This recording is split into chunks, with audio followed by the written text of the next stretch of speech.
ഇറാനിൽ അമേരിക്കയും ഇസ്രായേലും നടത്തിയ ആക്രമണങ്ങൾക്ക് ശേഷം ഉടനടി തന്നെ ഇറാന്റെ തിരിച്ചടി തുടങ്ങി. നേരത്തെ 12 ദിന യുദ്ധത്തിൽ ആദ്യ ദിവസത്തെ ഇറാനിലേക്ക് നടത്തിയ ആക്രമണത്തിന് ശേഷം മണിക്കൂറുകൾ പിന്നിട്ട് 17 മണിക്കൂറുകളോളം സമയമെടുത്താണ് ഇറാൻ തിരിച്ചടി നടത്തിയതെങ്കിൽ ഇപ്രാവശ്യ തിരിച്ചടി മിനിറ്റുകൾക്കകം, മണിക്കൂറുകൾക്കകം, നിമിഷങ്ങൾക്കകമുള്ള വലിയ തിരിച്ചടിയാണ് ഇറാൻ നടത്തിയത്. ഇത് അപ്രതീക്ഷിതമായിരുന്നു. ഒരു ഭാഗത്ത് മിഡിൽ ഈസ്റ്റിലുള്ള മുഴുവൻ അമേരിക്കൻ സൈനിക താവളങ്ങളെയും ഇറാൻ തിരിച്ചടിച്ചു. അതുപോലെ തന്നെ ഇസ്രായേലിനെയും ഒരേ സമയം ആക്രമിച്ചു. ഇസ്രായേലിലേക്കുള്ള ആക്രമണങ്ങൾ, ഇസ്രായേലിന്റെ പ്രധാനപ്പെട്ട നഗരങ്ങൾ എല്ലായിടത്തും ഇറാന്റെ ആക്രമണങ്ങൾ ഉണ്ടായി. അവരുടെ മിസൈലുകൾ ചില ഇടങ്ങളിലൊക്കെ വലിയ നാശനഷ്ടങ്ങൾ ഉണ്ടാക്കി. അതിൻ്റെ വ്യാപ്തിയും ആഴവും എത്രയാണെന്ന് വരും ദിവസങ്ങളിലെ, വരും മണിക്കൂറുകളിലെ വ്യക്തമാവുകയുള്ളൂ. നിലവിൽ ഇസ്രായേലിൽ വലിയ സെൻസർഷിപ്പ് നടക്കുന്നുണ്ട്. ആക്രമണം നടന്നാൽ, വലിയ ആക്രമണങ്ങൾ ഉണ്ടായാൽ അതിൻ്റെ വീഡിയോ ദൃശ്യങ്ങൾ പുറത്തുവിടുന്നതിനൊക്കെ സെൻസർഷിപ്പ് ഉള്ളത് കൊണ്ട് തന്നെ കൂടുതൽ വീഡിയോ ദൃശ്യങ്ങൾ വ്യക്തമല്ല. ഇസ്രായേൽ ഔദ്യോഗികമായിട്ട് നൽകുന്ന വിവരങ്ങൾക്കപ്പുറമുള്ള വിവരങ്ങൾ ലഭ്യമല്ലാത്ത സാഹചര്യമാണുള്ളത്. പക്ഷേ അധിനിവേശ ഫലസ്തീനിലെ മുഴുവൻ പ്രദേശങ്ങളിലും സൈറണുകൾ മുഴങ്ങിക്കൊണ്ടിരിക്കുകയാണ്. ഇറാന്റെ വലിയ ബാലിസ്റ്റിക് മിസൈലുകളുടെ ബാച്ചുകൾ വിവിധങ്ങളായി തരംതിരിച്ചുകൊണ്ട് വിവിധ മേഖലകളിൽ നിന്നും, ഇറാൻ എന്നുള്ള രാജ്യത്തിന്റെ വിവിധ മേഖലകളിൽ നിന്നും ഈ ആക്രമണങ്ങൾ നടക്കുന്നുണ്ട്. അത് ഇസ്രായേലിന്റെ ടെൽ ഹവീവിലാണ് ഏറ്റവും പ്രധാനമായിട്ട് ലക്ഷ്യം വെക്കുന്നത്. ടെൽ ഹവീവ് എന്നുള്ളത് ഇസ്രായേലിന്റെ പ്രധാനപ്പെട്ട നഗരവും തലസ്ഥാനവുമാണ്. അതുകൊണ്ട് തന്നെയാണ് ടെൽ ഹവീവിനെ പ്രധാനമായിട്ടും ലക്ഷ്യം വെക്കുന്നത്. അതുകൂടാതെ തുറമുഖ നഗരമായ ഹൈഫൈ, ഹിബ്രോൺ, ജെറൂസലേം തുടങ്ങിയ മുഴുവൻ ഇടങ്ങളിലെയും ഇറാനിയൻ മിസൈലുകൾ ലക്ഷ്യം വെക്കുന്നു. അതായത് ഇറാനിലേക്ക് ആക്രമണം ഇസ്രായേൽ എപ്പോഴും തുടങ്ങിയോ അതിൻ്റെ തൊട്ടടുത്ത നിമിഷം തന്നെ ഇസ്രായേലിലേക്ക് തിരിച്ചടി പ്രാവശ്യം ഉണ്ടാവുന്നു. ഇസ്രായേലിലെ പ്രധാനപ്പെട്ട നഗരങ്ങളിൽ സൈറണുകൾ മുഴങ്ങുന്നു, വലിയ മിസൈലുകൾ ചെന്ന് പതിക്കുന്നു, ബങ്കറുകളിലേക്ക് ജനങ്ങൾ ഓടിയൊടുക്കുന്നു. ഇതാണ് സംഭവിച്ചു കൊണ്ടിരിക്കുന്നത്. ഇതിൻ്റെ നഷ്ടങ്ങളുടെയും വ്യാപ്തിയുടെയും കണക്കുകൾ എന്താണെന്ന് വരും ദിവസങ്ങളിലെ വ്യക്തമാവുകയുള്ളൂ. നിലവിൽ നടത്തിയിരിക്കുന്ന ആക്രമണങ്ങൾ എന്നുള്ളത് പ്രധാനമായിട്ടും ടെൽ ഹവീവ് കേന്ദ്രീകരിച്ചാണ്. ഹൈഫ എന്നുള്ള തുറമുഖ നഗരമുണ്ട്.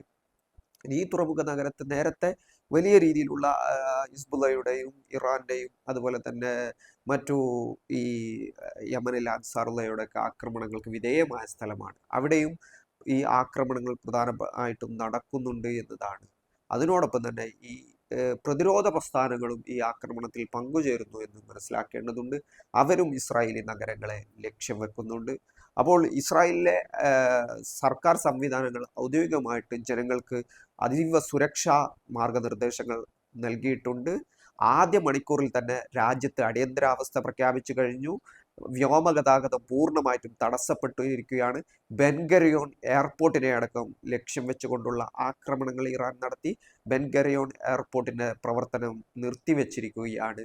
നിലവിൽ ഇവിടുത്തെ വിമാനപാത, വ്യോമപാത സഞ്ചാരയോഗ്യമല്ല എന്നാണ് മനസ്സിലാക്കുന്നത്. അന്താരാഷ്ട്ര തലത്തിലുള്ള രാജ്യങ്ങളൊക്കെ ഇസ്രായേലിലേക്കുള്ള യാത്രയും മറ്റും നിർത്തിവെച്ചിരിക്കുകയാണ്. ഇന്ത്യ അടക്കമുള്ള രാജ്യങ്ങൾ ഇത്തരം നടപടികളാണ് ഇപ്പോൾ കൈക്കൊള്ളുന്നത്. ഇസ്രായേലിലുള്ള ഇന്ത്യൻ പൗരന്മാർ സുരക്ഷിതരായിരിക്കാനുള്ള നിർദ്ദേശങ്ങൾ കേന്ദ്ര സർക്കാർ നൽകുന്നുണ്ട്. പക്ഷേ വരാൻ പോകുന്ന ദിവസങ്ങൾ എന്നുള്ളത് അതീവ നിർണായകമാണ്. നേരത്തെ ഉണ്ടായിരുന്ന പോലെയുള്ള 12 ദിന യുദ്ധം പോലെയല്ല കാര്യങ്ങൾ. അതിശക്തമായ തിരിച്ചടികൾ ഇപ്രാവശ്യം ഇറാൻ നടത്തിയിട്ടുണ്ട്. ഇത് ഇസ്രായേലിന്റെ അന്ത്യം കുറിക്കുന്ന യുദ്ധമായിരിക്കുമെന്ന് ഇറാൻ പ്രഖ്യാപിച്ചിട്ടുണ്ട്. കൂടാതെ ട്രൂത്ത് പ്രോമിസ് 4 എന്നാണ് ഇതിനെ പേരിട്ടിരിക്കുന്നത്. നേരത്തെ ഉണ്ടായിരുന്ന തൂഫാൻ ലക്സയ്ക്ക് ശേഷം നടത്തുന്ന അവസാന യുദ്ധം എന്നുള്ള നിലക്കാണ് ഇറാൻ ഇതിനെ പ്രഖ്യാപിച്ചിരിക്കുന്നത്. അതിശക്തമായ തിരിച്ചടികൾ ഇസ്രായേലിനെ സംബന്ധിച്ചിടത്തോളം ഉണ്ടാവും എന്നുള്ള കാര്യത്തിൽ ഒരു സംശയവുമില്ല. ഇറാന്റെ നേരത്തെ ഉപയോഗിക്കാത്ത അത്യാധുനിക ബാലിസ്റ്റിക്, ഹൈപ്പർസോണിക്, സൂപ്പർസോണിക് മിസൈലുകൾ ഉപയോഗിച്ചുള്ള ആക്രമണം തുടർന്നുള്ള ദിവസങ്ങൾ, ഇന്നത്തെ രാത്രി എന്നുള്ളത് വളരെ പ്രധാനപ്പെട്ടതാണ്. കാരണം രാത്രികൾ കേന്ദ്രീകരിച്ചാണ് ഇറാന്റെ ആക്രമണങ്ങൾ ഏറ്റവും പ്രധാനമായിട്ടും ഉണ്ടാവാറ്. അതുകൊണ്ട് തന്നെ ഇന്നത്തെ രാത്രി എന്നുള്ളത് ഇസ്രായേലിനെ സംബന്ധിച്ചിടത്തോളം അതീവ ദുഷ്കരമായിരിക്കും.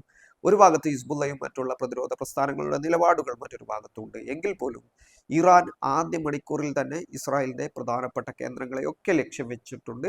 നേരത്തെ നടന്ന യുദ്ധങ്ങളിൽ പ്രധാനമായിട്ടും മൊസാദിന്റെ ആസ്ഥാനം, സൈനിക ആസ്ഥാനം, മിലിറ്ററി കേന്ദ്രങ്ങൾ, ഇങ്ങനെയൊക്കെയാണ് ഇറാൻ ലക്ഷ്യം വെക്കുന്നത്. പക്ഷേ ഇപ്രാവശ്യത്തെ ആക്രമണം ഏത് രീതിയിലായിരിക്കുമെന്ന് വ്യക്തമല്ല. ഇസ്രായേലിനെ മുഴുവൻ നിരപരിശരാക്കുന്ന രീതിയിലുള്ള അതിശക്തമായ ആക്രമണം തന്നെയാണ് പ്രതീക്ഷിക്കപ്പെടുന്നത്.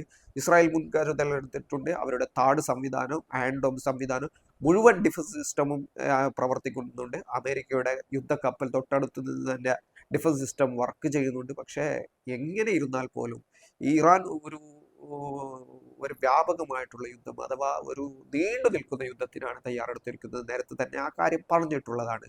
അതുകൊണ്ട് ഈ നടത്തിയ ആക്രമണങ്ങൾക്ക് തുടർച്ചയുണ്ടാകുമെന്നും കൂടുതൽ അതിശക്തമായ ആക്രമണങ്ങൾ ഇസ്രായേലിലേക്ക് ഇറാന്റെ ഭാഗത്തു നിന്നും ഉണ്ടാകുമെന്നും ഈ ഇസ്രായേൽ എന്നുള്ള ഭീഷണി ഇതോടുകൂടി അവസാനിപ്പിക്കണം എന്നുള്ള നിലപാടിലേക്ക് ഇറാൻ എത്തിയിട്ടുണ്ട് എന്നുമാണ് മനസ്സിലാക്കാൻ കഴിയുന്നത്.